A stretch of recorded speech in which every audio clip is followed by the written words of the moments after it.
At ito na guys, ang aking masarap, mabango at katakam-takam na kimchi fried rice. Hello guys!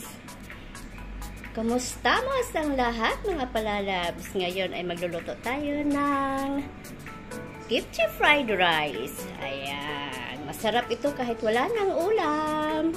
So ito guys ang ating mga sangkap. Ayan, meron akong isang maliit na kimchi na dilata. And then meron akong bahaw or cooked rice na meron niya chicken powder, ground black pepper, asin, isang itlog, spring onions, garlic, at saka ang onions. At syempre gagamitin tayo ng cooking oil. So tara na guys, samahan niyo ako at magluluto tayo ng kimchi fried rice. At ito na guys, naglagay na ako ng mantika sa aking frying pan. So i-stir fry ko muna ang aking itlog. Ngayon, pagkatapos natin i-stir fry, hanguin na lang natin ito para makapag-gisa na tayo ng ating iba pang sahog. So guys, nagdagdag lang ako ng aking cooking oil. So mag-isa na tayo ng ating sibuyas sa bawang.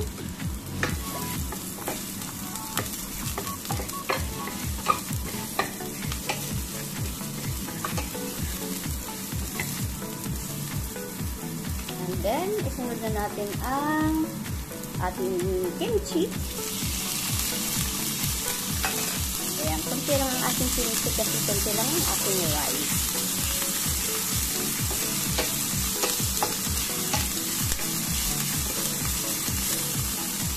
And isunod na natin ang ating kanin. Ay, so sorry. Nagitawan. Ayan, kunti lang. Hindi ko guys tinapon ang sauce ng ating kimchi kasi ilalagay natin yan dito para may lasa ang ating fried rice. Ayan. So, lagyan na natin ng asin kasi hindi ito siya, ang kimchi ko hindi siya maalat. So, and then paminta, ang kimchi ko kasi hindi siya masyadong maanghang. And chicken powder para dagdag lasa sa ating niluluto at syempre ang ating sauce ng ating kimchi. So, ito na guys, hahaluin lang natin ito at lutuin lang natin hanggang sa gumanda na ang kulay ng ating fried rice. Dito na guys, luto ng ating kimchi fried rice.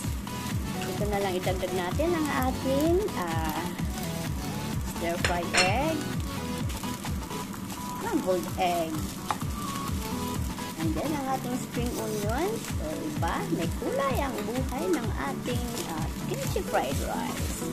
Salamat sa inyo guys, sa inyong support. Maraming salamat talaga and sana hindi kayo magsasawa sa pagkakatuloy sa panunood sa aking mga nilulutong simpleng luto lang pero masarap. At ito na guys ang aking masarap, mabango at katakam-takam na kimchi fried rice na hindi na kayo maghahanap pa ng ibang ulam. Ayan. Salamat sa panonood guys and God bless. Siyempre ko si Mamita po.